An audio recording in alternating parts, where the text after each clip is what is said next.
নবম wedge board কার্যকর করার জন্যই আমরা দাবি জানাচ্ছি। কুষ্টিয়া থেকে আমরা সরকারের কাছে দাবি জানাচ্ছি যে সাংবাদিকদের উপর যেভাবে জুলুম করা হচ্ছে মালিক পক্ষ থেকে, সাংবাদিকের নির্দিষ্ট সময় বেতন দেওয়া হয় না, আর বেতন দেওয়া হলেও খুব অল্প বেতন দেওয়া হয়। অষ্টম ওয়েজ বোর্ডে তারা বিজ্ঞাপন নিলেও একেবারে স্বল্প মাত্র বেতন দিয়ে একটা মিথ্যাচার তারা আশ্রয় নেয় এবং সাংবাদিকদেরকে আপনার নিয়োগপত্র সহজে দেয় না।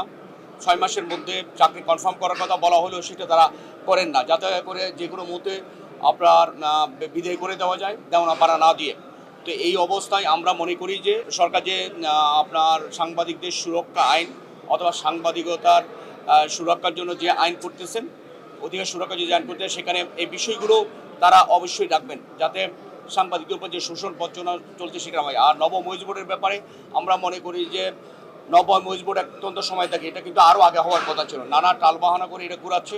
আমরা অবিলম্বে নবম ওয়েজ বোর্ড কার্যকর করার জন্যই আমরা দাবি জানাচ্ছি। আমরা আমাদের পেশা সবাই এখানে আছেন, আমরা স্পষ্ট ভাষায় বলতে চাই, নবম ওয়েজ বোর্ড যদি কার্যকর না হয় এবং আপনার যদি সাংবাদিকদের অধিকার সুরক্ষায় নীতিমালা কার্যকর একটা নীতিমালা না হয়, দ্রুততম সময় যেমন সাগর রুনিম হত্যার বিচার যদি করা সহ সকল সাংবাদিক হত্যার বিচার যদি দ্রুত করা না হয়, আমরা সাংবাদিকরা ঐতিহ্যকে ধারণ করে আমরা রাজপথে নামতে আমরা বাধ্য হব। নীতিমালা ডিসেন্ট্রালাইজ হয়ে যাওয়ার পরে সকল বিজ্ঞাপন কিন্তু এখন জেলায় কিংবা উপজেলায় চলে গেছে। তো সেক্ষেত্রে সাংবাদিকতার অর্থাৎ পত্রিকাগুলোর মালিকদের প্রাণ কিন্তু এখন মফস্বল। মোনালিসা হেভি ফ্লো 15 পিস প্যাকেটের সাথে 8 পিসের একটি প্যাকেট একদম ফ্রি। মফস্বল থেকেই যে বিজ্ঞাপন যায় তার উপরেই কিন্তু তারা বেশি তাদের নির্ভরশীলতা করতে হয়। সেক্ষেত্রে যে গুরুত্ব মফস্বলের সাংবাদিকদের দেওয়া দরকার ছিল তা কিন্তু দিচ্ছে না। আমরা এই মালিকদের এই নীতির বিরুদ্ধে আছি এবং তাদেরকে বাধ্য করতে হবে যে যেখান থেকে আপনার অর্থের সবচেয়ে বড় যোগান আসে তাদেরকে যাতে যথাযথভাবে মূল্যায়ন করা হয় এবং তাদেরকে বিনা পয়সায় আর যাতে চাকরি করতে না হয়, এই চেষ্টা আমরা করবো ইনশাআল্লাহ।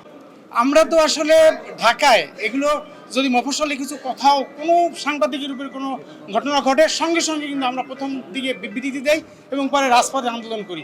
গত 15.5 বছরে কিন্তু শুধু ঢাকার কোনো সাংবাদিকের আহত নিহত হওয়ার খবরে আমরা রাজপথে নামিনি, সারা বাংলাদেশ যেখানে যেখানে যে ঘটনা ঘটছে সঙ্গে সঙ্গে আমরা কিন্তু রাজপথে নেমেছি। শুধু তাই না, আমরা কিন্তু বিদেশেও যদি এরকম সাংবাদিকদের উপরে কোনো ঘটনা ঘটে তার প্রতিবাদ সঙ্গে সঙ্গে করি। আমরা সকল সাংবাদিকের অত্যাচার নির্যাতন জুলুমের বিরুদ্ধে সবসময় রাজপথে থাকবো এবং আছি ইনশাআল্লাহ।